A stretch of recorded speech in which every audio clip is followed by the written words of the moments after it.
조용한 기도로 우리 하나님 앞에 주일 아침 예배를 드리겠습니다.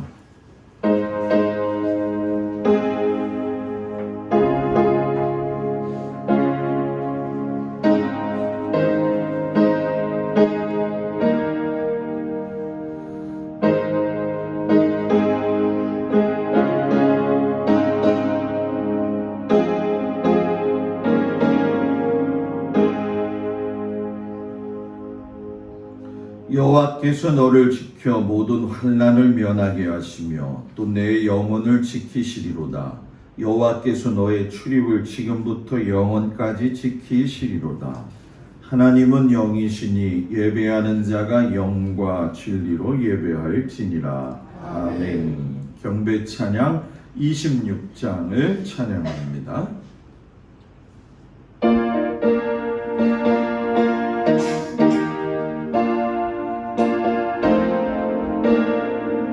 구세 주를 아는 이들 찬송하고 찬송하세. 마음과 뜻과 힘 다하여 경배 드리세. 주를 알지 못한 이들 주가 친히 인도하사 그의 피로 구속하니 찬송 들으세.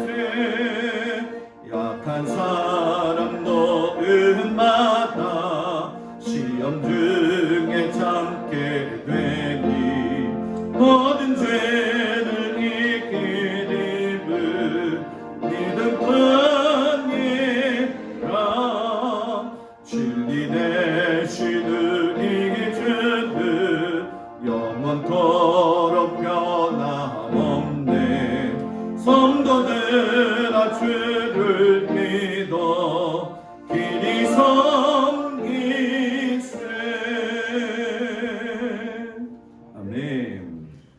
교동문 10번 시편 16편 말씀을 다같이 교독하겠습니다. 하나님이여 나를 지켜주소서. 내가 주께 피하나이다. 내가 여호와께 아뢰되 주는 나의 주님이시오니 주밖에는 나의 복이 없다 하였나이다. 땅에 있는 모든 성도들은 존귀한 자들이니 나의 모든 즐거움이 그들에게 있도다. 다른신에게 예물을 드리는 자는 괴로움이 더할 것이라. 나는 그들이 드리는 피의 전제를 드리지 아니하며 내 입술로 그 이름도 부르지 아니하리로다. 여호와는 나의 산업과 나의 잔의 소득이시니 나의 분깃을 지키시나이다.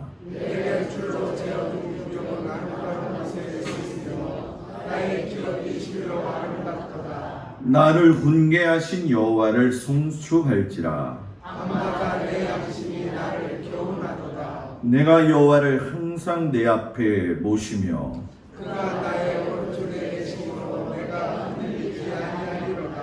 아멘. 전능하사 천지를 만드신 하나님 아버지를 내가 믿사오며 그의 아들 우리 주 예수 그리스도를 믿사오니 이는 성령으로 잉태하사 동성녀 마리아에게 나시고 본디오 빌라도에게 고난을 받으사 십자가에 못 박혀 죽으시고 장사한 지 4일 만에 죽은 자 가운데서 다시 살아나시며 하늘에 오르사 전능하신 하나님 우편에 앉아 계시다가 저리로서 산자와 죽은 자를 심판하러 오시리라. 성령을 믿사오며 거룩한 공회와 성도가 서로 교통하는 것과 죄를 사하여 주시는 것과 몸이 다히 사는 것과 영원히 사는 것을 믿사옵나이다. 아멘. 송영 1장을 찬양합니다. 만복의 근원 하나님 온 백성 찬송 드리고 저 천사여 찬송하세. 찬송 성부 성자 성령 아멘. 자리에 앉습니다. 박상수 권사님 기도해 주시겠습니다.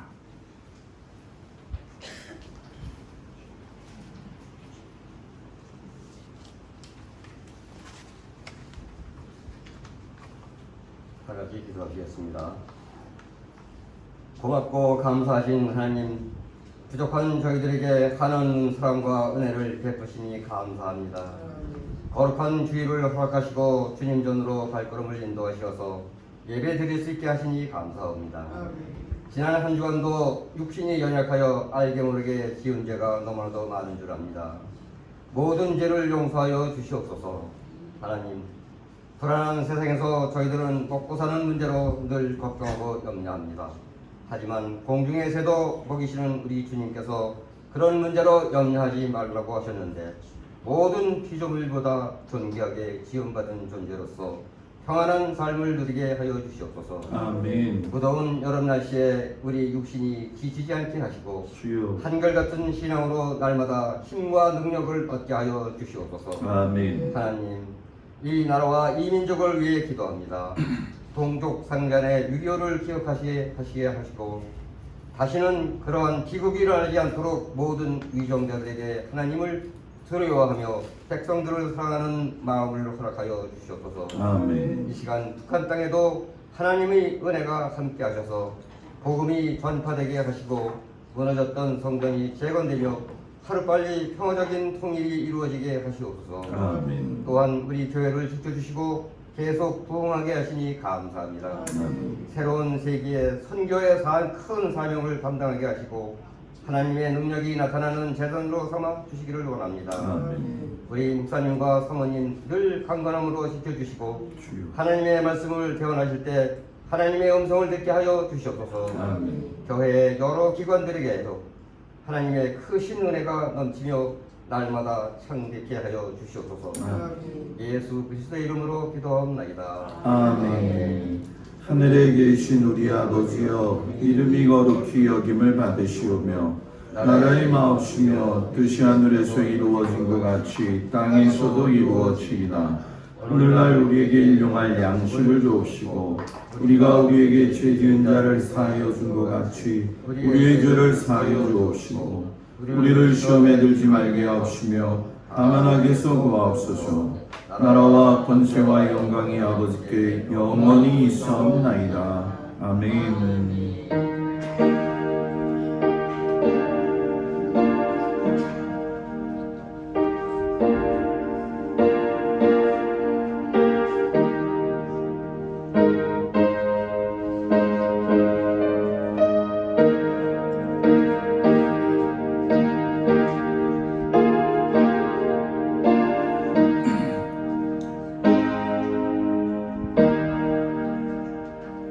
할렐루야.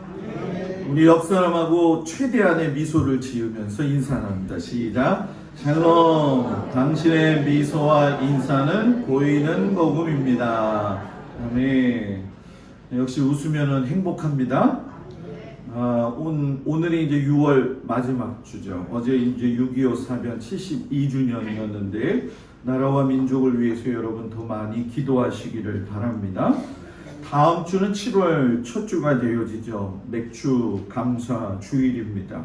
성경적 근거는 보리 수확의 첫 수확이죠. 근데 첫 수확은 그 한 해의 또 첫 수확을 이야기하는 것이기 때문에 우리 맥주 감사 주일을 통해서 하나님 앞에 영광 돌리고 자녀들 위해서 축복하는 주일로 드리겠습니다.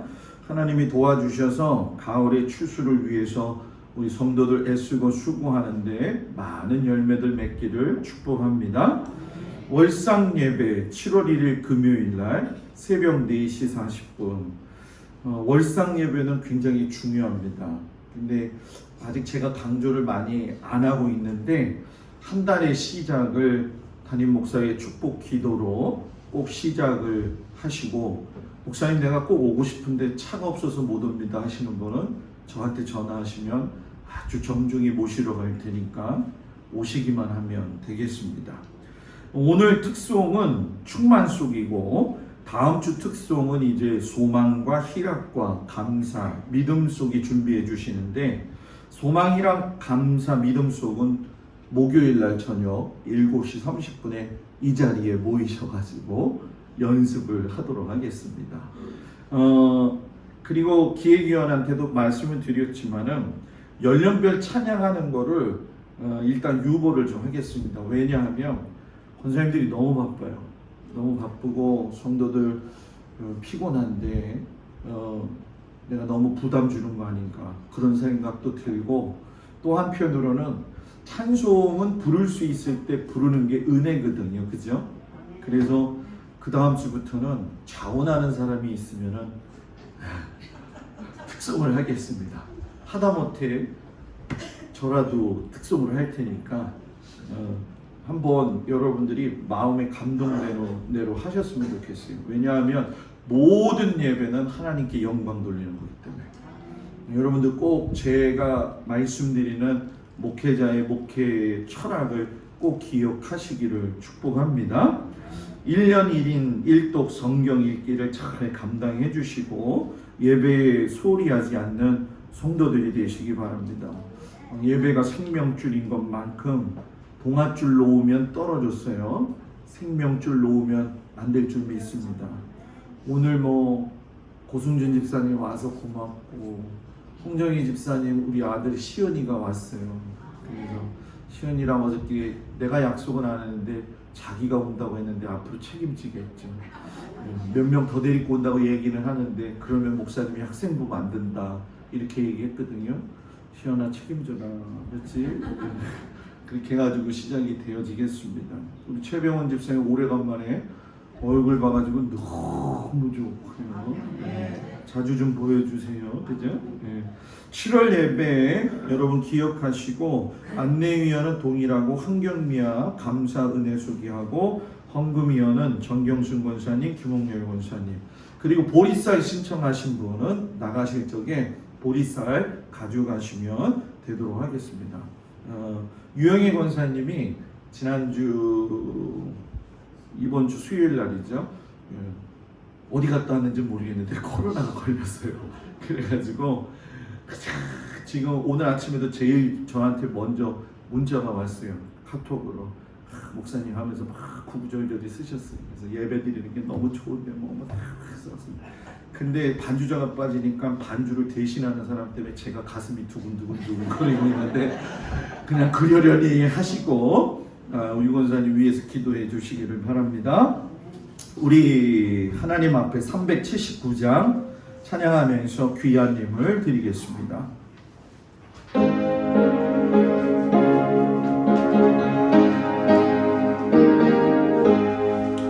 내 갈 길 멀고 밤은 깊은 데에 빛 되신 주, 저 본향집을 향해 가는 길 비추소서. 내가 아는 길 다 알지 못하나 한 걸음씩 늘 인도하소서. 저거 좀 도와주세요. 이전에 방탕하게 지낼 때에 교만하여 맘대로 고집하던 이 죄에 사하소서. 내 지은 죄 다 기억 마시고 주 뜻대로 늘 주장하소서. 이전에 나를 인도하신 주 장래에도 내 앞을 없어들려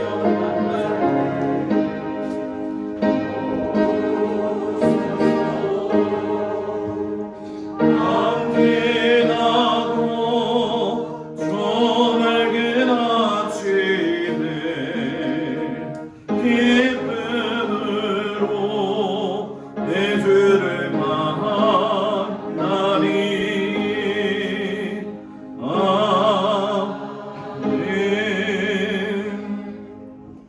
10의 1조 한규성 성도, 홍정희 집사님, 김필권 장로님, 강민숙 권사님, 고인희 권사님, 김종숙 권사님, 김정린 권사님, 박진선 권사님, 전용숙 집사님, 박상수 권사님, 김정자 권사님, 곽덕일 권사님, 김수자 집사님, 고승호 집사님, 김찬자 권사님, 전상호 권사님, 윤종남 권사님, 고승준 집사님, 정경순 권사님, 한정수 장로님, 박청자 권사님, 김동국 권사, 김현희 권사, 신범수, 김하운, 감사예물 김필권 장로님, 강민숙 권사님, 김영미, 오소연, 김종민, 조혜인, 유별난 믿음의 축복의 감사 백봉래 권사님, 김종숙 권사님, 강옥순 권사님, 강병식 권사님,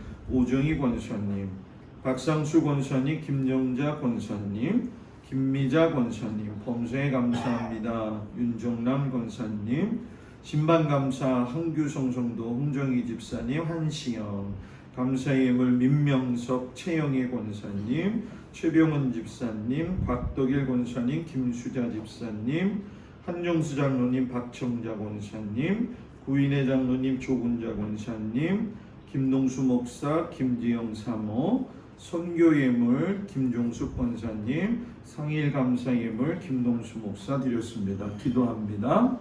은혜로우신 아버지 하나님, 6월의 마지막 주를 맞이하면서 우리가 하나님 앞에 나와 예배할 수 있음을 참으로 감사드립니다. 하나님께서 세상을 창조하시고 우리들에게 귀한 날들을 허락하셔서 하나님 앞에 귀한 백성으로 삼아주신 것 참으로 큰 은혜임을 깨닫게 하여 주옵소서. 하나님, 여름이 본격적으로 시작이 되어지면서 장마가 일고, 또한 아버지 그 속에서 습하고 덥고 또 주어진 일터에서 그런 상황 속에서도 애쓰고 수고하며 최선을 다하는 우리 귀한 모든 성도들을 하나님께서 기억하여 주시사 주의 은혜로 덧입혀 주시옵시고, 아버지 하나님, 피곤한 몸을 주님께서 일으켜 세워 주시옵시며, 각자의 삶에서 애쓰고 수고하고 피땀 흘려 하나님께 드리는 이 귀한 예물을 하나님 흠양하시고 기쁘게 받아 주시옵시며, 가물어 메마른 땅에 샘물 넘치게 하여 주옵소서. 또한 아버지 하나님, 주님 앞에 간구하는 것은 아버지 몸이 연약한 성도들이 있사오니 하나님께서 새 힘으로 덧입혀 주셔서 아버지 일어서게 하시고 힘있게 하여 주시옵시고, 고단하지 않도록 하나님 도와 주시옵소서. 또한 우리 어르신 장로님 권사님들을 건강을 주님 붙들어 주시옵시고, 노년의 삶의 행복과 예배의 행복을 누리며 살게 하시고, 우리 모든 성도들이 참 하나님을 믿고 따르는 것이 세상에서 가장 귀한 것임을 깊이 깨달아서 많은 가정에 이 시온의 대로가 하늘의 성전으로부터 흘러내려 동막교회로 흘러내려 가정으로 흘려내려가게 하여 주시옵소서. 주님 받아주시니 감사하며 예수님 이름으로 기도합니다. 아멘.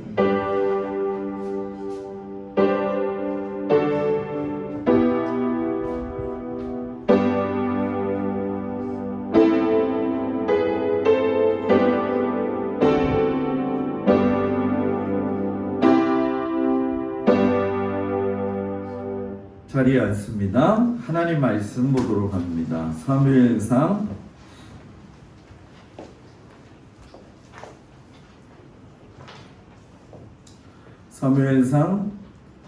15장 34절 35절 그러면서 16장으로 바로 13절까지 넘어가도록 합니다.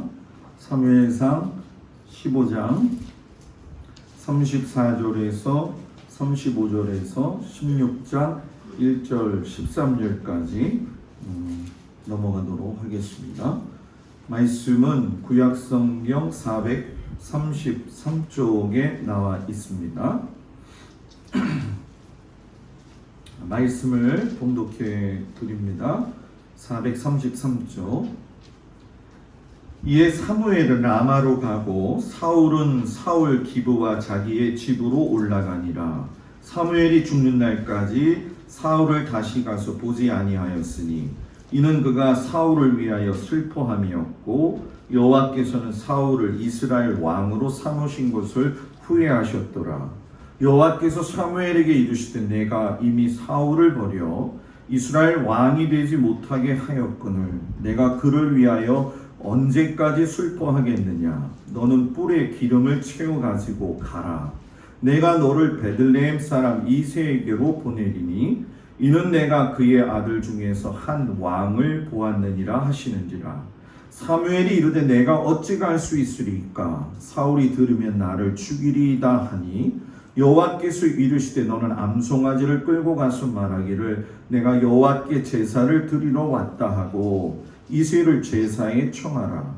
내가 네게 행할 일을 가르치리니 내가 네게 알게 하는 자에게 나를 위하여 기름을 부을지니라. 사무엘이 여호와의 말씀대로 행하여 베들레헴에 이르매 성읍 장로들이 떨며 그를 영접하여 이르되 평강을 위하여 오시나이까. 이르되 평강을 위함이니라. 내가 여호와께 제사하러 왔으니 스스로 순결하게 하고 와서 나와 함께 제사하자 하고 이새와 그의 아들들을 순결하게 하고 제사에 청하니라. 그들이 오매 사무엘이 엘리압을 보고 마음에 이르기를 여호와의 기름 부으실 자가 과연 주님 앞에 있도다 하였더니 여호와께서 사무엘에게 이르시되 그의 용모와 키를 보지 말라. 내가 이미 그를 버렸노라.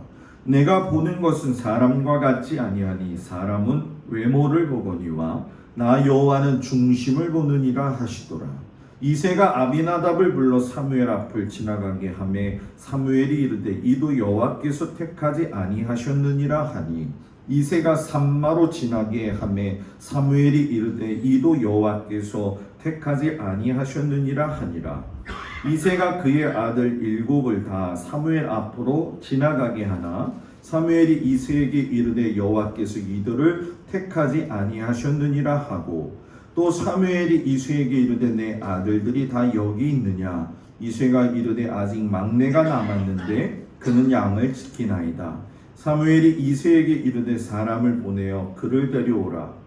그가 여기 오기까지는 우리가 식사 자리에 앉지 아니하겠노라. 이에 사람을 보내어 그를 데려오매 그의 빛이 붉고 눈이 빼어나고 얼굴이 아름답더라. 여호와께서 이르시되 이는 이가 그니 일어나 기름을 부으라 하시는지라. 사무엘이 기름 불병을 가져다가 그의 형제 중에서 그에게 부었더니 이날 이후로 다윗이 여호와의 영에게 크게 감동되니라. 사무엘이 떠나서 라마로 가니라. 아멘. 고린도후서 5장 고린도후서 5장 6절에서 10절까지의 말씀이 되겠습니다. 신약성경 290쪽에 나와 있습니다. 고린도후서 5장 6절에서 10절까지 말씀. 신약성경 290쪽에 나와 있습니다. 말씀을 제가 봉독해 올립니다. 그러므로 우리가 항상 담대하여 몸으로 있을 때에는 주와 따로 있는 줄을 아노니 이는 우리가 믿음으로 행하고 보는 것으로 행하지 아니함이로라. 우리가 담대하여 원하는 바는 차라리 몸을 떠나 주와 함께 있는 그것이라. 그런즉 우리는 몸으로 있든지 떠나든지 주를 기쁘시게 하는 자가 되기를 힘쓰노라. 이는 우리가 다 반드시 그리스도의 심판대 앞에 나타나게 되어 각각 선악간에 그 몸으로 행한 것을 따라 받으려 함이라. 아멘. 마가복음 4장 26절 말씀 26절에서 34절까지 말씀을 보도록 합니다. 신약성경 59쪽에 나와 있습니다. 마가복음 4장 26절에서 34절 말씀을 봉독해 올립니다. 또 이르시되 하나님의 나라는 사람이 씨를 땅에 뿌림과 같으니 그가 밤낮 자고 깨고 하는 중에 씨가 나서 자라되 어떻게 그리 되는지를 알지 못하느니라. 땅이 스스로 열매를 맺되 처음에는 싹이요 다음에는 이삭이요 그 다음에는 이삭의 충실한 곡식이라. 열매가 익으면 곧 낫을 되나니 이는 추수 때가 이르렀습니다. 또 이르시되 우리가 하나님의 나라를 어떻게 비교하며 또 무슨 비유로 나타낼까? 겨자씨 한 알과 같으니 땅에 심길 때에는 땅 위의 모든 씨보다 작은 곳이로되 심긴 후에는 자라서 모든 풀보다 커지며 큰 가지를 내나니 공중의 새들이 그 그늘에 깃들일 만큼 되느니라. 예수께서 이러한 많은 비유로 그들이 알아들을 수 있는 대로 말씀을 가르치시되 비유가 아니면 말씀하지 아니하시고 다만 혼자 계실 때에 그 제자들에게 모든 것을 해석하시노라. 아멘. 우리 충만소 하나님 앞에 찬양하겠습니다.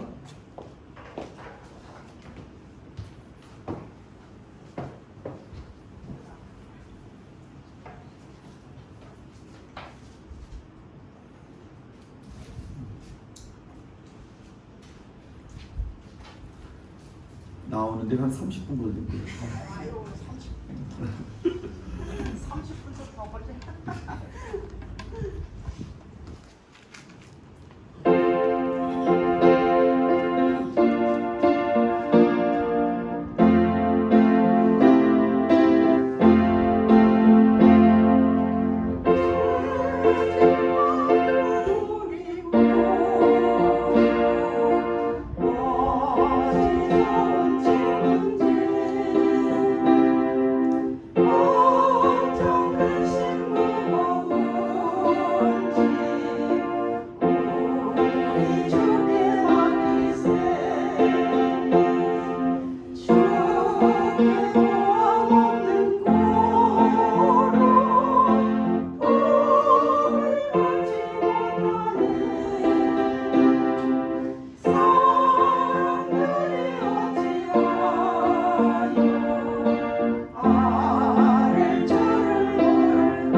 기도하겠습니다. 하나님, 우리의 겉모습보다 우리의 중심을 보시는 줄 믿습니다. 그 어떤 상황 속에서도 하나님 앞에 우리의 중심이 흐트러지지 아니하도록 인도하시옵소서. 예수님 이름으로 기도합니다. 아멘. 할렐루야. 우리 옆 사람하고 인사합니다. 한 주간 고생 많으셨습니다. 고생 많고 애쓰고 수고하는데 하나님께서 위로와 평안을 주시길 축복합니다. 우리 충만속이 3일 낮밤을 연습했는데 이 시선 처리가 굉장히 어렵죠. 해보니까. 그죠? 그냥 찬송가에서 뭐가 튀어나올 것처럼 쳐다보고들 있어요. 그러니 한번 입장 바꿔 생각해봐요. 설교 매일 하는 저는 얼마나 힘들겠어요. 그죠? 힘들다는 게 아멘이면은 그렇다는 얘기죠. 무엇보다도 항상 그런 것 같아요. 내가 할 수 있을 때 할 수 있는 힘이 있다는 게 감사한 거고, 그죠? 이렇게 손으로 집어가지고 뭘 집는 거, 먹는 거, 그게 여러분들은 얼마나 귀한 건지를 잘 모를 때가 많아요. 그런데 막상 다쳐보고 힘들어 보면 그 손가락으로 하나 집는 게 얼마나 소중한지를 알게 되어지는데, 찬송도 마찬가지예요. 찬송을 잘 부르라는 게 아니라 그 찬송을 통해서 하나님이 흡족히 받으실 수 있는 그런 믿음의 자세를 가지고 갈 수 있는 은혜가 있기를 주의 이름으로 축복을 드립니다. 오늘 아침 말씀은 중심을 보시고 선택하시는 하나님이라는 제목 가지고 말씀의 은혜를 나누도록 하겠습니다. 지난주에 설교 말씀을 좀 보게 되면 이스라엘 백성들이 사무엘에게 찾아가서 우리에게 왕을 세워서 우리를 좀 다스리게 해달라고 요청을 했죠. 그때 이스라엘 백성들의 모습을 지금 우리도 똑같이 한번 점검해 보면서 생각해 본 것이 무엇이냐면, 누구든지 다 그렇지만은 모든 사람은 어떤 변화를 통해서 더 성장하고 싶은 게 사실인데, 문제는 이스라엘 백성이 그랬던 것처럼 또는 여러분들이 그랬던 것처럼 변화를 원하기는 원하지만 그 방법에 있어서 하나님의 백성답게 변화하기를 원하느냐, 이것을 늘 보아야 된다는 거죠. 나의 개발도 좋고 나의 가정의 발전도 좋고 또 내 일터의 발전도 좋고 또 교회의 발전도 좋고 성장도 좋지만, 그것이 하나님의 방법이 아닌 다른 방법으로 나아가게 될 때에는 그것이 하나님 보시기에 선하지가 않다. 지난주에 그 말씀을 드렸죠. 이스라엘 백성들이 하나님의 백성이면서도 다른 모든 나라처럼, 다른 나라들처럼 이렇게 계속 이야기를 했어요. 자기들과 다른 나라 사람들을 비교했다라고 하는 건 비교 의식 속에서 하나님의 정체성을 잃어버리게 되어지고 말았죠. 진정한 왕이신 하나님을 믿는 그 믿음 속에서 변화를 주려 했다고 한다면 아주 큰 나라가 되었을 거라는 거죠.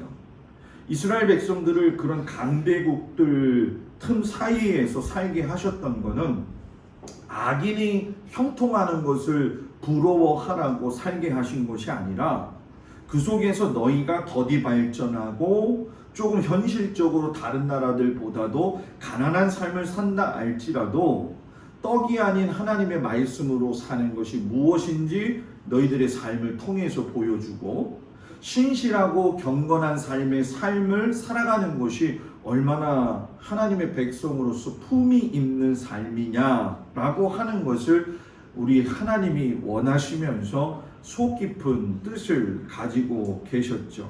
그럼에도 불구하고 여러분 뭐예요? 이스라엘 백성들은 계속 왕을 요구했지요. 계속 요구하는 그 모습 속에서 하나님도 이제 사무엘에게 너도 그냥 그 마음을 놓아라, 더 이상 붙들지 말아라 하는 모습을 말씀하셨어요. 여러분, 어떤 의미에서 보면은 성 아우구스티누스가 이런 말을 했는데 잘 한번 들어보셨으면 좋겠어요.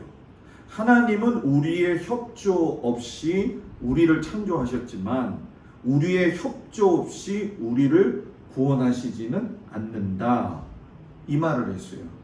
여러분, 이 말의 깊은 뜻이 뭐냐면, 우리를 창조하실 때에도 우리의 협조 없이 하나님은 만드셨지만 구원의 방법만큼도 협조 없이도 여러분 뭐예요? 이루어지는 게 아니라 하나님 앞에 최선을 다해야 구원을 이룰 수 있다라는 거예요. 이걸 좋게 이야기한 거고, 좀 이거를 다른 표현으로 이야기한다면 하나님의 백성으로서 믿음의 삶을 살면서도 어리석고 악한 행동을 삼고 고집스럽게 살면 하나님이 굳이 그걸 갖다가 막지는 않으신다라는 거죠. 그래서 이스라엘 백성들이 계속 왕을 요구하니까 하나님은 그 부분에 대해서 사무엘을 불러서 야, 이제 됐어. 그냥 그들의 말을 뭐예요? 들어주어 이렇게 이야기를 해요. 그렇게 해서 세워진 왕이 이스라엘의 첫 번째 왕인 사울 왕이었죠. 성경이 사울에 대하여 말하기를 뭐라고 이야기하냐면 기스에게 아들이 있으니 그의 이름은 사울이요 준수한 소년이라. 이스라엘 자손 중에 그보다 더 준수한 자가 없고 키는 모든 백성보다 어깨 위만큼 더 컸더라. 자, 외형적으로 볼 적에는 한 나라의 왕이 될 정도로 사울이 멋있게 보였다라는 거예요. 뭐 다들 그렇지만은 나이 드신 부부의 아름다운 모습을 보게 되면은 그 부부의 삶 속에서 꼭 고백되어지는 게 말이 있어요. 뭐냐면 그게 뭐냐 하면 이거예요. 아유 목사님, 우리 장로님이 예전에 젊었을 때는 얼마나 잘생겼는데. 네? 아유 목사님, 우리 집사람이 예전에 젊었을 때는요 이렇게 쭈글쭈글하지 않았어요. 이 얘기를 꼭 하셔요. 사람은 보는 걸 통해 가지고 거기서 기쁨을 얻고 만족을 얻으려고 하잖아요. 사울을 딱 보았을 적에도 이스라엘 백성들이 그렇게 왕을 원했던 상황이었기 때문에 기준이 어디에 있었는가 보았냐면은 그 키가 다른 사람보다 한 뼘 위가 높고 준수하다는 거에 대해서 그냥 눈에 확 끼어 들어가게 된 거죠. 머리서부터 발끝까지 어느 하나를 봐도 흠잡을 데 없는 외모의 소유자. 그렇기 때문에 어쩌면 사울은 그 외모 때문에 한 번 더 이렇게 하나님의 그 방향하고는 좀 다르게 시작된 것을 우리가 보게 돼요. 그런데 그 처음에 보게 되어지면 마음의 씀씀이가 사울이 나쁜 게 아니었어요. 우리가 잘 아는 것처럼 그의 아버지 기스가 암나기를 잃어버렸을 적에 암나기 좀 찾아보라고 했을 적에 에브라임 산지 그리고 살리사 땅, 사알림 땅, 베냐민 사람의 땅으로 해가지고 이리저리 돌아다니면서 열심히 찾았어요. 마음이 좀 괜찮았다는 거죠. 암나기를 찾으면 좋았는데 시간이 많이 지체가 되어지니까 사울이 어느 순간 가서 이렇게 고백을 해요. 내 아버지께서 암나기 생각은 고사하고 우리를 위하여 걱정하실까 두려워한다 하면서 걱정하는 아버지를 생각해서 돌아가자라고 이야기했어요. 사환이 하나님의 사람을 찾아가서 좀 물었으면 좋겠습니다 라고 이야기했을 때에도 어떻게 하나님의 사람 앞에 갈 때에 빈손으로 갈 수 있느냐. 자, 이런 정황들을 살펴보게 되면 처음에 준수했기 때문에 외모가 먼저 들어왔지만 그 사울의 댐내미 속에서 보게 되면은 그래도 어떤 면에서는 굉장히 겸손하고 고든 사람이었구나 하는 것을 우리가 간접적으로 느낄 수가 있지요. 그런데 문제는 뭐냐? 왕이 된 후에 사울의 행동이 달라졌다는 거예요. 사람은 처음과 마지막이 늘 같아야 된다고 제가 여러분들한테 이야기를 하잖아요. 그걸 의리라고도 이야기를 하지만 신앙도 하나님 앞에서 똑같다라는 거예요. 저도 그렇겠지만 여러분들도 그렇겠지만 살면서 느끼는 과정 속에서 뭐 예를 들면 목사님한테 실망할 수도 있고 성도들한테 더 뭔가 열심을 다해서 신앙생활을 하기를 원하는 저의 마음도 있겠지요. 그런데 그거는 본질적인 문제는 아니에요. 그거는 살면서 이해하고 사랑으로 덮으면 될 문제고 가장 중요한 건 그 사람의 감정, 인격 자체가 변화되어져 가지고선 순간 바뀐 것을 이야기하는 거죠. 사울이 왕이 되고 난 다음에는 예전에 그 좋았던 인격이 얼마나 허무한지를 우리가 보게 되어지죠. 왕이 된 이후에 사울은 번번이 사무엘하고 충돌을 했어요. 이거 생각하니까 여러분 그거 생각하더라고요. 저도 장로님들을 이렇게 많이 하나님의 이제 겉면 또 이제 기도하면서 세우기도 이렇게 했지요. 그런데 제가 누차 얘기했지만 저는 장로님 복이 없었다고 그랬잖아요. 근데 여기서는 장로님 복이 있다고 그랬잖아요, 제가. 네? 아니 장로님을 세워놓으면 왜 장로님들은 다 바뀌는지 모르겠어요. 그렇게 순종하고 그렇게 목사님하고 목회 협력을 한다고 했던 사람들이 장로만 딱 되면 그 다음부터 쉽게 설명하면 뭐든지 브레이크예요. 뭐 하나만 해더라도 브레이크고 그건 아닌 것 같은데요. 물론 기도를 했는지 안 했는지는 제가 이렇게 뻔뻔스럽게 얘기하는 건 그만큼 경험을 많이 해봤기 때문에 얘기하는데 우리 장로님은 절대로 오해하지도 않겠지만 이번에는 장로님 보기 너무 좋아요. 이럴 때는 좀 크게 해줘야지 장로님이 기분이 좋아요. 네. 그러면서 사울이 시간이 지났는데 어떻게 됐어요? 사무엘하고도 문제가 풀리지 않았는데 하나님하고도 문제가 해결이 안 돼요. 두려워하지 않고 불순종하죠. 사무엘이 제사를 드려야 되는데 사무엘이 오지 않는다고 자기가 그냥 제사를 드리지 않는가 하면은 아말렉과 전쟁이 있을 적에 하나님께서 뭐라고 이야기하셨냐면은 아말렉 족속을 갖다가 모든 소유를 남기지 말고 진멸해라 라고 이야기를 했는데 사무엘이 딱 와서 듣는데 막 뭐예요? 짐승 소리도 들리고 아주 좋은 물건들이 있는 거죠. 사무엘이 그걸 보고선 왜 저걸 남겨놓았느냐라고 했더니 뭐라고 이야기하냐면은 사울이 하나님에게 드리려고 자기가 그거는 남겨놓았다. 하나님이 그때 사무엘에게 말씀하시기를 제사보다 순종이 낫다라고 이야기를 하셨잖아요. 어쩌면 우리는 착각 속에 살고 있어요. 내가 뭐 열심히 해가지고 뭔가를 이루어서 하나님께 영광을 돌려야지 그게 하나님이 받으신다? 아니라는 거예요. 내가 좀 못 살아도 괜찮고요. 몸이 아파도 괜찮고요. 힘들어도 괜찮아요. 제일 중요한 건 내 마음속에 예수 그리스도의 중심이 잡혀져 있느냐. 이게 중요하다는 거죠. 저는 우리 성도들이 그 마음속에 하나님을 중심으로 두고 살기를 주의 이름으로 축복을 드립니다. 사무엘이 책망을 해요. 왕이 스스로 작게 여길 때에 이스라엘의 지파의 머리가 되지 아니하셨습니까? 왕이 여호와의 말씀을 버렸기 때문에 여호와께서도 왕을 버려 왕이 되지 못하게 하셨나이다. 불순종의 극치가 점점 고조되어져 간다는 거죠. 그리고 오늘 마지막 슬픈 이야기가 나오죠. 사무엘은 라마로 가고 34절 35절에 나오죠. 사울의 기부와 자기 집으로 올라갔고 그 뒤말이 더 충격이에요. 사무엘이 죽는 날까지 사울을 다시 가서 보지 아니하였으니 이는 그가 사울을 위하여 슬퍼함이었고 여호와께서는 사울을 이스라엘 왕으로 삼으신 것을 뭐 하셨더라? 후회하셨더라. 여러분 하나님 앞에 후회되는 사람이 되면 안 됩니다. 사무엘은 그의 고향 라마로 갔고 사울은 그의 고향 기브아로 갔다. 여기서 라마와 기브아는 그리 멀지 않은 장소예요.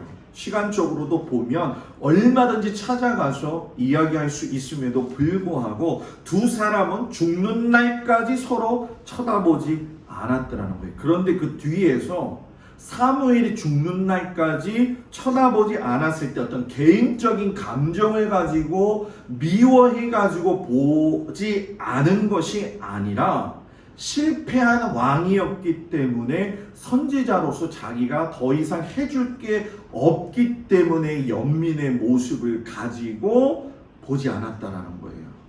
보지 않았다는 거예요. 이걸 여러분 우리 잘 알아야 돼요. 여러분 예수 믿으면서 보지 않는 사람들 있어요? 보고 싶지 않은 사람들.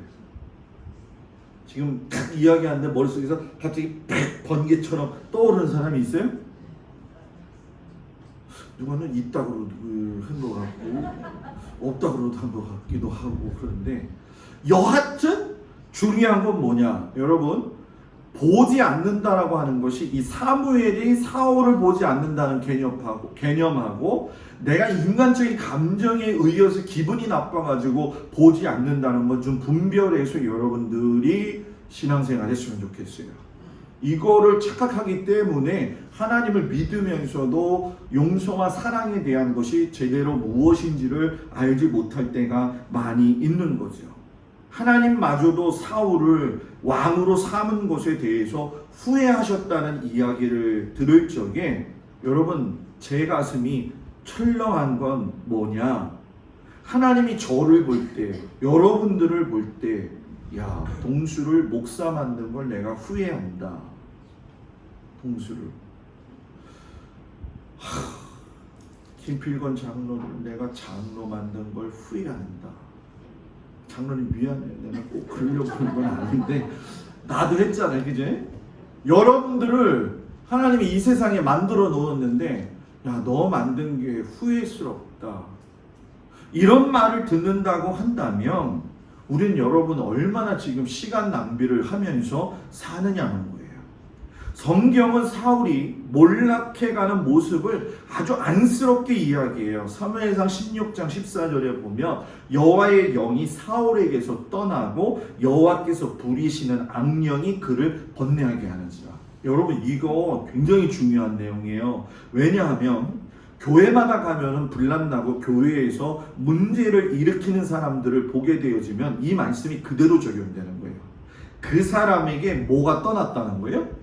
여호와의 영이 떠났다는 거예요. 그리고 여호와께서 부르시는 악령이 그를 번뇌하게 한다는 거예요. 그래서 교회에서 일어나고 있는 모든 좋지 않은 문제들 속에는 실상 여호와의 영이 떠나갔다라고 하는 점에 대해서 그걸 모르고 있어요, 사람들이. 이건 아주 큰 착각 중에서도 착각이라는 거죠. 근데 문제는 뭐냐면 여호와의 영이 떠나가게 되면 사람의 마음 속에는 번뇌하는 마음이 찾아온다는 거예요. 어떻게 여러분 뒤에 보면 아시겠지만 사울이 여호와의 영이 이제 떠나가고 난 다음에 극도의 공포에 휩싸이게 돼요.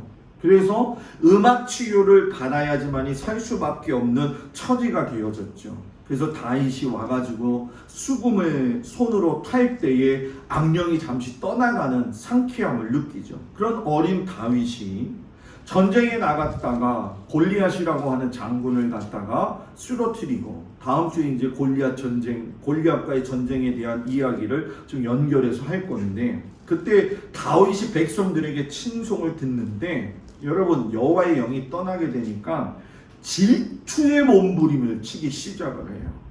질투의 몸부림. 분노하게 되어지고 얼마나 분노했는지 자기를 위해서 수고하고 애썼던 다윗을 죽이기 위해서 친히 군대를 거느리고 온 마을, 온 숲, 온 광야, 온 굴로 돌아다니면서 미친 듯이 찾아 헤매어 다니는 거죠. 정상적이지 못한 자기 감성을 추스르지 못하고 죽을 때까지도 다윗과 완전한 화해를 이루지도 못하고 사무엘과 결별하고 나서도 만나지도 못하고 하나님께 버림을 받고 말았다는 거예요. 그때 하나님이 사무엘을 부르시죠. 16장 1절 내가 이미 사울을 버려 이스라엘 왕이 되지 못하였거늘 네가 그를 위하여 언제까지 슬퍼하겠느냐. 너는 뿔에 기름을 채워 가지고 가라. 내가 너를 베들레헴 사람 이새에게로 보내리니 이는 내가 그의 아들 중에서 한 왕을 보았느니라. 여러분 하나님이 뭐라고 이야기하세요? 내가 이미 사울을 버렸는데 너 언제까지 슬퍼할 거냐.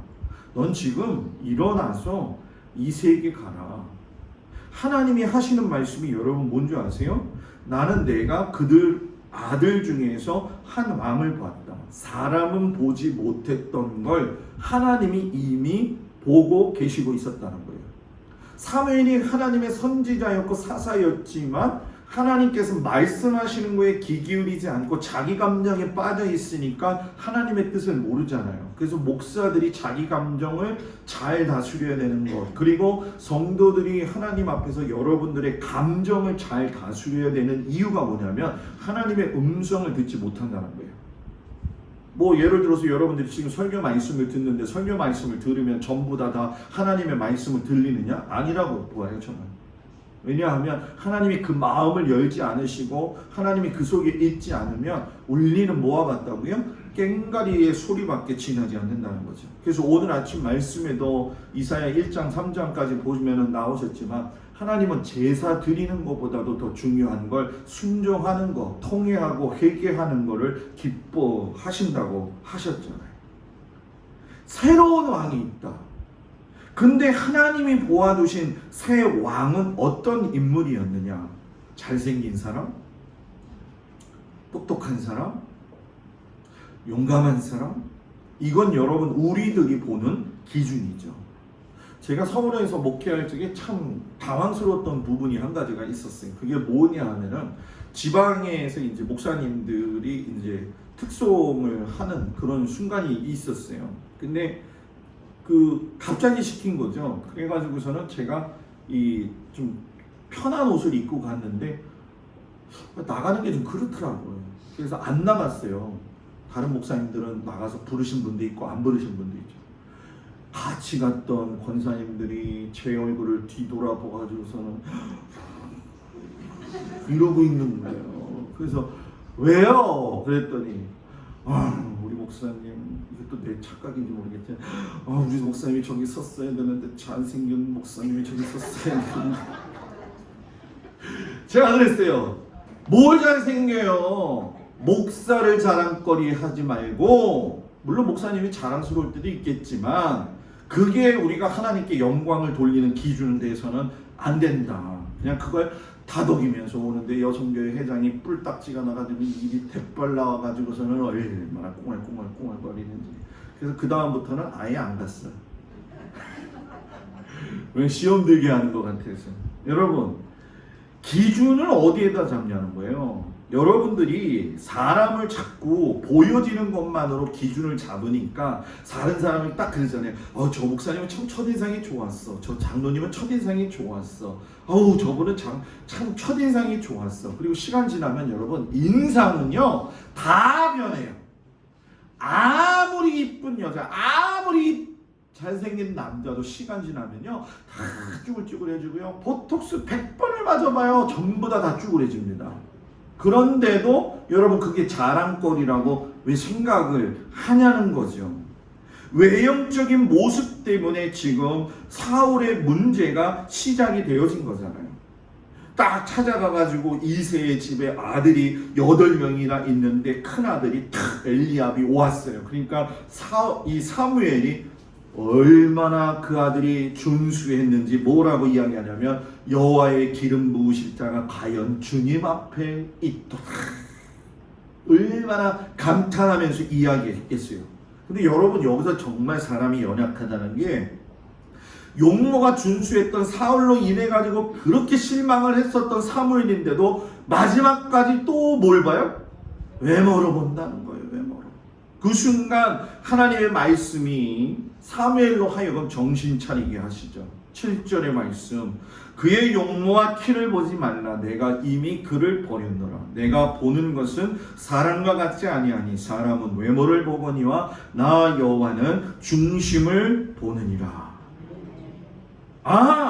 하나님의 기준은 이게 아니었구나. 외모가 아니었구나. 키가 아니었구나. 왕의 기준이 이게 아니었구나. 그리고 그들을 모두 다 지나 보내면서 아들도 없어요? 그때 아직 만내가 남았는데 양을 지키고 있습니다. 빨리 데리고 와요. 빨리 데리고 와요. 그런데 다윗이 왔는데 여러분 12절 13절에 보면은 뭐라고 이야기하냐면 다윗을 봤을 때 그의 빛이 붉고 눈이 빼어나고 얼굴이 아름답더라. 자, 여기서 잘 봐야 될 거예요. 빛이 붉고 눈이 빼어나고 얼굴이 아름답더라. 이게 외모를 본 거냐 내면을 본 거냐 잘 생각해 보시라는 거예요. 왜? 빛이 붉고 눈이 빼어나고 얼굴이 아름답더라 하니까 어떤 분들은 그런 얘기를 해요. 목사님, 하나님이 사람은 외모를 보지 않고 여호와 중심을 보신다고 했는데 빛이 붉고 눈이 빼어나고 얼굴이 아름다운 건 잘생긴 외모를 이야기하는 거 아닌가요? 라고 했어요. 여기서는 잘생겼다고 이야기하지 않고 아름답다라고 이야기하잖아요. 하나님의 사람은 아름다워야 돼요. 잘생긴 것보다 뭐라고요? 아름다워야 돼요. 제 옆에 사람 좀 봐봐요. 아름다운데. 아름다워야 돼요. 중심 보신다고 해야 되니까 어떤 사람은 그래요. 못생겨야 되는 건가 봐. 아니에요. 꼭 못생겨야 된다는 법이라고 성경에서는 이야기하지 않아요. 외모를 보았다는 건 히브리어로 아인이라고 하는 뜻이거든요. 이 아인이라고 하는 뜻은 뭐냐면 사람은 외모를 보았을 때 겉모습만 보고 보거니와 라고 이야기해요. 겉모습. 반면에 중심을 본다는 건 히브리어로 레바브라는 뜻인데 마음, 인간의 내면 세계, 나 여호와는 외면보다 그 사람의 내면, 마음의 상태를 본다. 여러분 얼마든지 화장 이쁘게 하고요, 옷 잘 입고요, 고상한 척하면서 인생을 살 수가 있을까요, 없을까요? 있을까요, 없을까요? 이 문제가 너무 어려운가? 그죠? 할 수 있죠, 그죠? 할 수 있어요. 여자들은 얼굴에 돈 투자하면 얼굴이 달라진다고 그러더라고요. 그죠? 근데 돈 투자해가지고 마음이 달라진다는 얘기 들어보셨나요? 아무리 옷을 잘 빼입어서 이렇게 좋은 양복을 입는다 할지라도 이거 보이는 거 중요한 게 아니라 이 마음속에 뭐가 있느냐는 거죠. 사울은 계속 하나님과 멀어지고 하나님과 소통이 단절되어졌지만 다윗은 하나님을 마음에 뒀고 하나님의 뜻을 따라 계속 살아갔다는 거예요. 그러면 지금 우리의 마음은 하나님 앞에서 어떠냐는 거예요. 여러분의 지금 마음은 하나님의 마음을 그렇게 중요하게 여기신다고 하는데 지금 나를 보고 계시는 그 하나님에게 내가 들킨 마음은 어떠한 마음의 상태이냐. 하나님을 사모하는 내 마음을 들킨다면 그건 너무나도 행복하겠죠. 하나님의 뜻을 찾아다니며 말씀을 묵상하는 내 마음이 들킨다고 한다면 얼마나 행복하겠어요. 그러나 들키고 싶지 않은 내 마음을 들켰다고 한다면 얼마나 당혹스럽겠냐는 거예요. 내면의 중심에 무엇이 있느냐? 준수한 것보다 하나님의 눈에 내가 들고 있느냐? 저는 우리 권사님들이, 우리 장로님들이, 우리 모든 성도들이 삶의 터전에서 애쓰고 수고하다 보면은 뭐 얼굴도 탈 수도 있고 뭐 여러 가지 힘들 수 있겠죠, 그죠? 그러나 하나님은 여러분들 얼굴 보고 아우 넌 이쁘다, 그러니까 넌 천국 가야지 하고서 간다면 어떻게 해요? 갈 사람이? 이건 자기 믿음대로 대답하면 돼요. 자기 믿음대로. 저는 분명히 갈 거예요. 여러분, 하나님 앞에서 내면이 아름다운 사람이 되세요. 하나님한테 뭔가 들키었는데 좀 들킨 것이 좀 아름답고 들킨 것이 좀 하나님 보시기에 아유 너무 이쁘다라고 할 정도 이런 걸 들켜야 되지 않겠냐는 거죠. 사도 바울이 7절 8절에서 이는 우리가 믿음으로 행하고 보는 것으로 행하지 아니함이로라. 우리가 담대히 원하는 바는 차라리 몸을 떠나 주와 함께 있는 그것이라. 여러분 이게 무슨 얘기인 줄 아십니까? 믿음으로 행하는 것은 무엇이냐면 마음에 하나님을 모신 사람이 믿음으로 산다는 거예요. 하나님의 뜻을 찾는 자로 산다는 거예요. 그러니까 바울이 그런 삶을 살기 위해서는 지금 죽어도 좋다. 왜? 예수님과 함께 있다고 생각한다면 나는 지금 뭐예요? 죽어도 좋다라는 거예요. 그러니까 바울이 목이 잘려나가서 이렇게 대고 목이 이 도끼가 내려오는 순간까지도 하나님 앞에 자기의 그 삶의 자체를 전제로 드릴 수 있었던 건 뭐냐? 실상은 여러분 그 사람은 하나님하고 원수된 사람이었었단 말이에요. 예수님을 만나고 나니까 원수가 사람으로 변해서 예수의 뜻만 찾게 됐다는 거죠. 그러니까 죽어서도 뭐 하겠다는 거예요? 예수님과 함께 하고 싶다는 거죠. 그래서 어떤 분들은 그런 얘기를 해요. 성도의 영적 여정은 야곱의 이야기를 통해서 사다리와 같은 과정을 지내야 된다. 첫 번째 계단은 뭐냐? 하나님의 말씀을 주의 깊게 읽어야 된다. 건성으로 읽어서는 안 된다. 제 딸이 저한테 무슨 선물을 해줄까 아빠 그래서 제가 그랬어요. 아빠 딱 한 가지 사고 싶은 게 있다 지금. 그게 뭐냐면 한국에 지금 쿰란 출판사에서 히브리어 전체 그리고 헬라어 전체로 구약과 신약을 나온 성경책 2권이 있는데 아빠 그거 갖고 싶다. 그러니까는 그거를 사주더라고요. 그래서 그거를 제가 딱 걸쳐서 보는데 다르더라고요. 또 이제 배경이, 왜냐하면 우리 계획 개정은 조금 좀 어긋난 부분들도 있거든요. 제가 왜 이 말씀을 드리냐면 여러분들도 성경을 읽는 걸 지금 가지고 있는 성경도 읽는 게 벅차지만 여러분 요즘 오디오 성경 있잖아요. 그죠? 유튜브에서도 보게 되면 우리말 성경, 뭐 메시지 성경 이런 걸 시간이 있으면 여러분 들어보십시오. 그러면 폭이 넓어진다는 거죠. 왜? 주의를 기울여서 하나님의 뜻을 찾기 위해서. 그래서 2번째 계단이 뭐냐 하면 말씀을 들은 걸 그 숨어져 있는 진리가 무엇인지를 알아야 되는데 말씀 안에 내 삶을 머무르게 해야지 내 삶 안에 말씀을 머무르게 하면 안 된다. 뭐라고요? 근데 지금 들은 사람은 한 50명 되는데 지금 뭐라고요? 말씀 안에 내 삶을 머무르게 해야지 내 삶 안에 말씀을 머무르게 하면 안 된다. 목사님 그 말이 그 말 아니에요? 다르죠.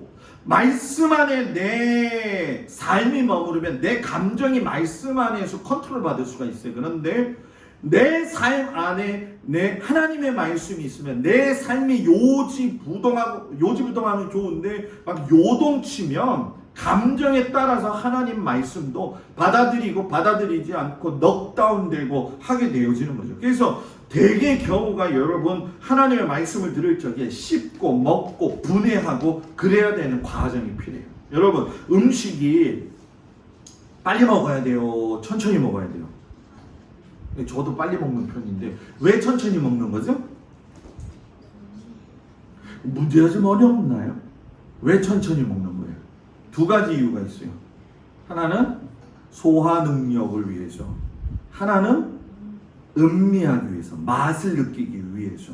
그런데 급하게 먹으면 무슨 맛인지도 모르고 체할 수도 있지요. 그러니까 성도의 삶에서 하나님의 말씀은 정말로 씹어 먹는 거예요. 여러분 입맛이 없다. 제가 이 말하면은 저희 딸들이 웃더라고요. 아버지 무슨 입맛이 없냐고 그러는데 여러분 살다 보면 입맛이 없을 때가 있죠. 요즘 그래요? 요즘 입맛이 없는 분들은 저한테 연락하세요. 제가 뭐 사드릴게 그러면. 네? 아주 입맛이 없을 때, 정말 입맛이 좋을 적에는 저 어르신들이 그러죠. 뭘 씹어도 돌 씹어도 소화한다. 어르신들이 찰밥을 좋아하시더라고. 남대문 시장에 가니까 찰밥을 시켰더니만 찰밥을 이만큼 주는데 김을 또 이만큼 주더라고요. 그걸 싸서 먹으면 얼마나 맛있어. 소화가 잘 되잖아요. 그죠? 그런데 그 찰밥도 입맛이 없으면 들어가지 않잖아요. 내 마음의 내면이 정리되어 있지 않으면 하나님의 말씀이 내 안에 들어와도 움직여지지가 않아요. 내 내면이 하나님 앞에 정리가 되어져 있고 하나님 앞에 내 내면이 정말로 하나님의 은혜와 사랑으로 감격이 되어져 있을 적에 거기서 하나님의 말씀은 소화되는 거죠. 저는 한 오늘까지, 어제, 엊그제, 오늘까지 하나님 앞에 새벽 예배 끝나고 기도하는데 참 감사했어요. 그래서 하나님 앞에 기도를 했어요. 하나님, 내가 하나님 앞에 감사한 이유가 첫 번째, 나 같은 인생이 이렇게 하나님의 자녀가 되어져서 예수 믿게 한, 난 진짜 죄인인데 예수 믿게 해주신 거 감사해요. 2번째, 하나님, 내가 진짜 목사가 될 놈이 아닌데 목사가 돼가지고 성도들한테 하나님의 말씀을 감히 전할 수 있게 해주신 게 너무 감사해요. 아멘. 감사하는 거는 뭐 별로 아멘이 안 되나요? 네? 3번째 감사한 거, 하나님, 내가 30살 때 목사 안수 받고 나서 스트레스 받고 이 심장 문제가 그때 발견이 되어졌는데 발견도 못하고 15년을 흘려보내다가 쓰러지면서 죽을 뻔했는데 그래도 하나님이 살려주셔서 지금 이렇게 내가 몇 번의 고비 가운데 살게 해주신 거 하나님 너무 감사해요. 4번째 감사한 거, 하나님께서 사랑하는 여자를 주셔가지고서는 살 수 있게 해주셨는데 그 여자하고 살면서 힘들 때도 있지만 그래도 하나님이 그 여자를 통해 가지고 저하고 함께 동행하게 하신 거 감사하고 자녀들을 주셔서 이렇게 해주신 거 감사하고 다섯 번째 감사. 하나님, 제가 정말 그랬는데 이 동막에 와가지고서는 하나님의 은혜를 그냥 철 넘치게 받고 있고 성도들이 위해서 기도해주고 그 속에서 은혜를 받아서 살면서 서로 간에 이렇게 목회할 수 있게 된 게 너무 감사하고 그렇게 기도했어요. 5가지를 놓고 3일 동안 그것만 놓고 기도했어요. 너무너무 감사해서. 왜 살면서 여러분들 위기가 없겠습니까? 왜 신앙에 입맛이 떨어질 때가 없겠습니까? 있겠지요. 그런데 여러분, 맛있는 음식이 있으면 숟가락으로 박박 긁어 먹잖아요. 누룽지도 긁어 먹죠. 맛이 있으면 긁다 못해서 혀로도 핥아 먹잖아요. 그죠? 그러면 우리도 그렇게 살아야 되지 않겠냐는 거죠. 예수님이 하나님이 하시는 일에 대해서 말씀하셨어요. 밤낮 자고 깨고 하는 중에 씨가 나서 자라되 어떻게 그리 되는지를 알지 못하느냐. 땅이 스스로 열매를 맺되 처음에는 싹이요 다음에는 이삭이요 그 다음엔 이삭의 충실한 곡식이라. 여러분, 씨를 요즘 우리가 많이 뿌렸잖아요. 새들이 날아와서 밭에서 밭을 파헤치지 않을까 걱정도 되고, 씨앗을 새가 먹고 날아가지는 않을까 걱정도 되고 할 때가 있지만, 신기하고 놀라운 건 뭐냐면 땅에서 싹이 돋아나게 되어지면 내가 가서 살펴볼 뿐이지 그걸 살게 하시는 건 누가 하신다는 거예요? 하나님이 하신다는 거예요. 하나님이 키우신다는 거예요. 내가 자고 일어났는데 여러분들이 비가 와도 비가 안 와도 여러분들이 자고 집에서 뭐 풀도 뽑아주고 하겠지만은 그 열심을 내어도 그거 소출은 누가 하시느냐? 하나님이. 그러니까 가을에 고구마가 작다고 뭐라고 투정 부리지 마요. 네? 저는 참 여러분들이 볼 때는 어떻게 보면 좀 그러시겠지만은 이 텃밭 가꾸면서 참 은혜 많이 받아요. 작년에 오이 안 심었거든요. 올해 오이 심었거든요. 저 오이가 저렇게 자라는지는 난 진짜 몰랐네. 요런 코딱지만한 게 나오더니만 어제 이따만한 거 하나를 땄거든요. 제가 가가지고 한 게 뭐가 있겠어, 그제? 물 뿌려주고. 근데 이상하죠? 그냥 수돗물 뿌리는 것보다 하늘에서 내린 그 비를 맞으면 그 다음날 더 커져 있어. 저만 그런가요? 이 수돗물이 안 좋은 건지 모르겠는데 여하튼 하늘에서 내린 비 그 다음 날은 그냥 무지하게 커 있는 거예요. 그걸 보면서 하나님은 이 모든 것들을 지금 다 키우고 계시는구나. 사랑하는 성도 여러분, 하나님이 여러분들의 삶을 그렇게 키워나가시고 그렇게 하시는데 중요한 건 뭐냐? 그 뒤에 아주 작은 겨자씨가 자라가지고서는 새들이 와서 깃들일 수 있는 나무가 되어지는 것처럼 우리가 작은 씨앗의 사람이었지만 하나님을 믿고 하나님의 중심에 맞는 삶을 살면 내가 아우라가 넓어져가지고 내 밑으로 와서 영향력을 줄 수 있는 선한 사람이 될 수 있다는 거예요. 목사님, 내가 지금 바쁜데, 목사님 내가 이렇게 작은 모습을 가지고 사는데, 여러분 영향력이 뭐 큰 일을 해야지 영향력입니까? 저 동막교회 사람들 보니까 저 사람 보니까 예수 믿어야 되겠다, 이게 영향력 아니겠어요? 그죠? 나 저 권사님만 보면 교회가 어저께 드디어 이 개발위원장을 만났어요. 우리 마을 개발위원장을. 저는 이게 이름하고 이게 매치가 안 됐거든요. 이제 신방 다니면서 이제 토요일날 제가 부지런히 돌아다니거든요. 그때 만나서 어제 인사하고 소풍 때 도와줘서 고맙다라고 이야기하고, 마을 총무는 안 도와주긴 했지만은 마을 개발위원장님하고 막 너무 고맙다고 하면서 어저께 인사를 했는데 너무 잘하시는 거예요. 잘 대해 주시는 거예요. 그걸 보면서 제가 느낀 게 뭐냐면, 교회는, 우리 성도들은 이게 우리 동막 사회에서 회복되어져야 될 것이다. 어제 신방 갔는데 어촌계 사람들 이렇게 식사하고 계시더라고요. 그래서 제가 인사했어요. 일어나가지고서는 최영희 권사님 댁에서도 저기 하고 계시길래 일어나가지고 안녕하십니까 동막교회 김동수 목사입니다. 별로 감동이 안 됩니다. 그래가지고 어촌계 사람 누군지도 모르죠. 그리고 뭐 경찰도 와서 해양경찰서 있는 사람인 것 같아요. 아유 목사님이세요? 어제 얼굴 이제 도 계속 트고 있어요. 여러분 아우라를 좀 넓히라는 거예요. 하나님의 은혜가 임하고 하나님의 중심이 있는 사람. 사울은 분노와 질투로 인해 가지고 그 속에 백성들이 와서 편히 쉴 수가 없었는데 다윗은 넓혀서 그 마음의 중심에 하나님이 있으니까 그 속에 하나님이 들어와서 계실 때에 많은 사람들이 그곳에서 평안과 기쁨을 누렸다는 거예요. 사랑하는 성도 여러분, 지금도 하나님은 여러분들의 중심을 보고 계십니다.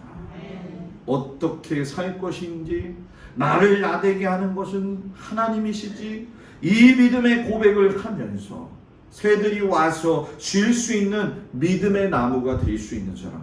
문제가 있으면 문제 있는 사람들이 여러분들을 찾아와서 나를 위해서 기도해줘요, 나와 함께 해주세요 라고 고백할 수 있는 사람.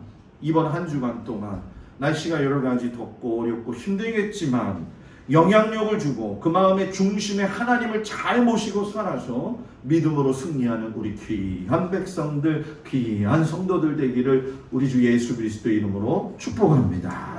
다 같이 일어나셔서 가슴에 손을 얹고 하나님 내 마음의 중심에 찾아와 주시옵소서. 하나님 내 마음 중심에 찾아와 주시옵소서. 우리 기도 제가 하고 또 아픈 곳에 손을 얹고 기도합니다. 주님, 이 시간 사랑하는 성도들을 위해 기도합니다. 주님, 하나님께서 나를 바라보실 적에 외모를 보시지 아니하시고 나의 중심 내면을 보신다고 하셨습니다. 내 마음속에 지금 하나님 앞에 들켜진 내 마음이 어떤 것일까? 내 마음이 하나님께 칭찬받을 만한 아버지 그런 아름다운 중심이 있게 하여 주시옵소서. 애쓰고 수고하며 노력하며 살아도 거두시는 이는 하나님이시라고 하셨는데 지금까지 살아오면서 우리 모든 성도들이 애쓰고 수고하며 진짜 밑바닥부터 지금까지 올라왔는데 나의 수고도 있었지만 하나님이 세워주셨기 때문에 지금까지 왔음을 진심으로 믿음으로 고백할 수 있는 우리 성도들이 되어지도록 인도하여 주옵소서. 저마다 개인의 인생 가운데 왜 폭풍이 안 불었겠습니까? 무지막지하게 불었고 넘어뜨려졌고 땅 끝까지 떨어졌지만 그래도 지금의 내 모습을 하나님이 살피시고 보살피셔서 왔다고 한다면 하나님, 우리의 중심을 하나님 앞에 영광 돌리며 살 수 있고 우리의 중심을 통해서 많은 사람들에게 선한 영향력을 끼치게 하여 주시옵소서. 특별히 아버지 하나님 손을 얹고 몸이 아픈 성도들 위해 기도하오니 주 예수 그리스도의 보혈의 은혜의 능력으로 덧입혀 주셔서 강하게 하시고 힘있게 하여 주옵소서. 이제는 우리 주 예수 그리스도의 은혜와 우리를 사랑하시는 아버지 하나님의 그 놀라우신 사랑과 성령님의 위로하시고 인도하심이 내면을 보시는 그 아버지 하나님 앞에서 아름다운 모습으로 살아가기를 원하며 키우시고 입히시는 하나님의 은혜에 감사하며 중심을 들여 하나님을 섬기기를 원하는 귀한 성도들 위해 이제로부터 영원토록 함께하여 주시기를 간절히 축원하옵나이다. 아멘.